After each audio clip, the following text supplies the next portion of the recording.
Hello दोस्तों, कैसे हो आप लोग। तो दोस्तों मैं आप सभी का स्वागत करता हूं आपके अपने प्रतिनिधि कॉमर्स अकादमी पे। दोस्तों ऑलरेडी अगर मैं बात करूं तो पंच का वार्षिक का टाइम टेबल लॉन्च कर दिया जा चुका है। अगर नहीं चेकआउट किया है तो जाके फटाफट से चेकआउट कर लो, चीजों को कंप्लीट कर लो। अब यहाँ पे आज की इस वीडियो में मैं बात करने वाला हूँ मोस्ट इंपॉर्टेंट डिस्टिंग्विश के बारे में, इकोनॉमिक्स के। अब कई सारे मेरे जो दोस्त है वो डिस्टिंग्विश को लेकर बहुत ज्यादा हैरान होते हैं कि सर डिस्टिंग्विश इकोनॉमिक्स में टेक्स्ट बुक के पीछे दिए नहीं रहता और समझ में नहीं आता कि कौन से डिस्टिंग्विश हमें करनी चाहिए। तो आज की इस वीडियो में मैं यही बात करने वाला हूँ कि ऐसे कौन से डिस्टिंग्विश है जिस पे आपको बहुत ज्यादा ध्यान देना चाहिए और करके जाना चाहिए। साथ ही साथ इस वीडियो का टारगेट लाइक जो दे रहा हूँ मैं 500 का दे रहा हूँ, जो टारगेट कमेंट दे रहा हूँ अगेन मैं दे रहा हूँ 300 का देता हूँ। चलो इसको भी पूरा करके दिखा दो। 300 का टारगेट कमेंट देता हूँ, अगर आप पूरा कर देते हो तो मेरी नेक्स्ट सीरीज आ जाएगी नेक्स्ट बाकी की चीजों पे। ठीक है, इससे पहले मैंने मोस्ट इंपॉर्टेंट इकोनॉमिक्स की क्वेश्चंस दिए आपके 5 चैप्टर्स के। चाहते हो कि आगे के 5 चैप्टर्स की, तो फटाफट जाओ टारगेट लाइक और टारगेट कमेंट पूरा कर दो। टारगेट लाइक आई गेस पूरा कर दिया है, टारगेट कमेंट आपको पूरा करना है, फटाफट कंप्लीट कर दो, मैं आपके लिए लेकर आ जाऊंगा। उससे पहले चीजें मैं भी नहीं प्रोवाइड कर पाऊंगा, मुझे भी एक सपोर्ट एक प्यार दिखना चाहिए। और साथ ही साथ चैनल सब्सक्राइब नहीं किया है तो चैनल को सब्सक्राइब कर लो। वीडियो देख ले रहे हो, सारी चीजें कर दे रहे हो यार, सब्सक्राइब तो करो यार। तो चैनल सब्सक्राइब जरूर करना। ठीक है, तो चलो एक करके यहाँ पे चीजों की शुरुआत करते हैं। सबसे पहली चीज मैं बात करूंगा चैप्टर नंबर 1 से। अब चैप्टर नंबर 1 की अगर मैं बात कर रहा हूं, ठीक है, सबसे पहला जो डिस्टिंग्विश आपको कर लेना चाहिए वो माइक्रो मैक्रो का डिस्टिंग्विश कर लेना चाहिए। Micro and macro economics. और हाँ, ठीक है, जो दूसरा डिस्टिंग्विश आपको करना चाहिए वो स्लाइसिंग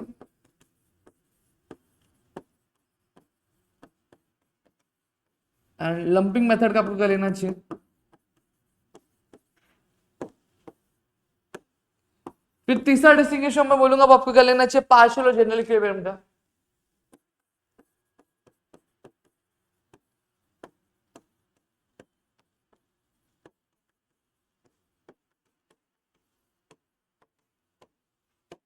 ठीक है, तो ये आपको माइक्रो मैक्रो इकोनॉमिक्स के माइक्रो और मैक्रो के बीच का डिस्टिंग्विश करना चाहिए, स्लाइसिंग और लंपिंग मेथड का कर लेना चाहिए, पार्शियल जनरल इक्विलिब्रियम का। अब यहाँ पे अगर मैं सेकंड चैप्टर की बात करूं तो सेकंड चैप्टर में कौन से ऐसे डिस्टिंग्विश है जिन पे आपको बहुत ज्यादा ध्यान देना चाहिए।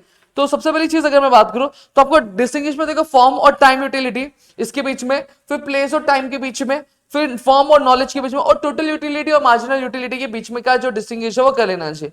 अब ये क्यों कर लेना चाहिए, लेकिन सबसे ज्यादा अगर मैं बात करूं तो आपको टोटल यूटिलिटी और मार्जिनल यूटिलिटी पे पूछा जा सकता है। ठीक है, तो इस पे ध्यान रखना क्योंकि पिछले साल भी चीजें पूछी गई है। तो फॉर्म टाइम, फिर प्लेस टाइम, फिर उसके बाद फॉर्म नॉलेज, ये 3 डिस्टिंग्विश पे ध्यान देना, ये चीजें कर लेनी है। फिर उसके बाद अगर मैं बात करूं हमारे थर्ड चैप्टर की 3A वाले पार्ट की अगर मैं बात करता हूं तो 3A अगर हम बात करें तो हमें कौन से डिस्टिंग्विश पे ध्यान देना चाहिए। तो सबसे पहली चीज आता है डिजायर और डिमांड वाला पार्ट। डिजायर एंड डिमांड वाला पार्ट। ठीक है, जो दूसरा डिस्टिंग्विश पे आपको ध्यान देना चाहिए वो इंडिविजुअल डिमांड और मार्केट डिमांड पे कर लेना चाहिए। ठीक है, इस पे भी 4 से 5 बार क्वेश्चन पूछे गए बोर्ड एग्जाम में। Individual market demand. ठीक है, तीसरा जो डिस्टिंग्विश आपको करना चाहिए वो आपको करना चाहिए डायरेक्ट इनडायरेक्ट डिमांड पे।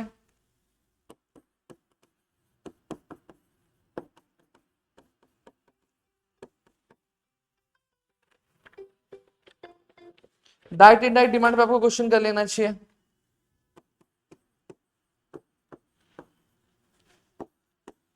चौथा जो डिस्टिंग्विश आप करोगे वो आप इंक्रीज और डिक्रीज इन डिमांड पे कर लेना, कॉन्ट्रैक्शन एक्सपांशन पे कर लेना।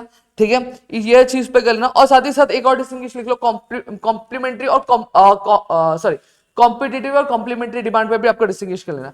और जब मैं 3B पे आ रहा हूं तो 3B वाले चैप्टर पे आपको कौन सा डिस्टिंग्विश करना चाहिए उसके बारे में मैं आपको थोड़ा सा बता देना। अब जितने भी डिस्टिंग्विश मैं यहाँ पे बता रहा हूँ ये सारी चीजें ऑलरेडी प्रीवियसली भी बहुत बार पूछी गई है, तो मैं उस हिसाब से आपको डिस्टिंग्विश के इंपॉर्टेंट क्वेश्चन दे रहा हूँ। अगर आपको इसका नोट चाहिए तो टारगेट लाइक टारगेट कमेंट पूरा कर देना, मैं इसकी खुद एक PDF बना के आपको पूरी दे दूंगा हमारे ऐप के अंदर। ठीक है, अब जो थर्ड चैप्टर में 3B वाले पार्ट में आपको क्या करना चाहिए, देखो 3 डिस्टिंग्विश मैं यहाँ पे देना चाहूंगा जो पूछे गए मैक्सिमम यहाँ पे। ठीक है, सबसे पहला चीज जो आता है रिलेटिव इलास्टिक और रिलेटिव इलास्टिक।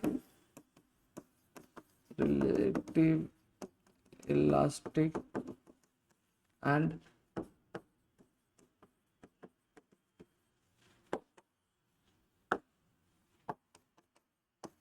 इनइलास्टिक, ये अलग कर लेना चाहिए। दूसरा जो डिस्टिंग्विश आपको करना चाहिए यूनिटरी और रिलेटिवली इलास्टिक पे करना चाहिए।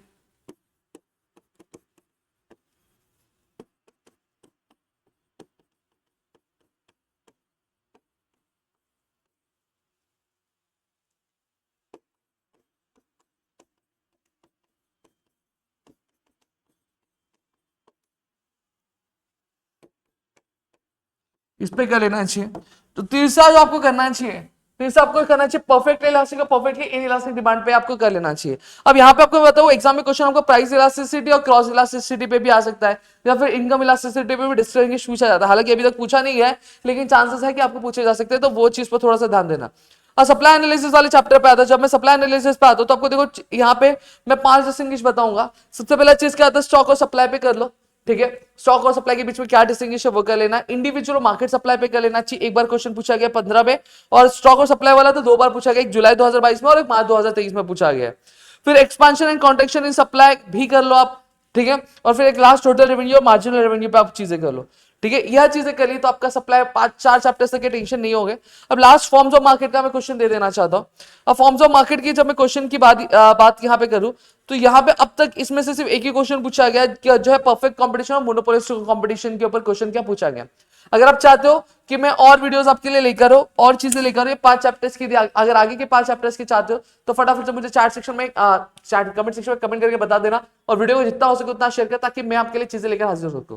तो मिलते हैं हमारे अगली वीडियो में, तब तक के लिए घर पे रहो सुरक्षित, अपना ध्यान रखना दोस्तों। जय हिंद दोस्तों।